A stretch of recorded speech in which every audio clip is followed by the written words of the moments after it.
भारतमा कार्यरत गोर्खा सैनिकले भारतीय प्रधानमन्त्री नरेन्द्र मोदीलाई नेपालमा हस्तक्षेप नगर्न आग्रह गर्दै पत्र लेखेका छन्।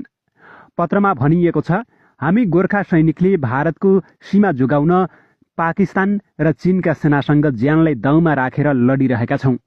तर भारतले भने हाम्रै भूमि निरन्तर कब्जा गरिरहेको छ। यसप्रति सम्पूर्ण गोर्खा जातिको चित्त दुखेको छ। पीएम मोदीज्यू, तपाईलाई हिन्दुस्तानको इतिहास हामीलाई भन्दा बेसी थाहा होला।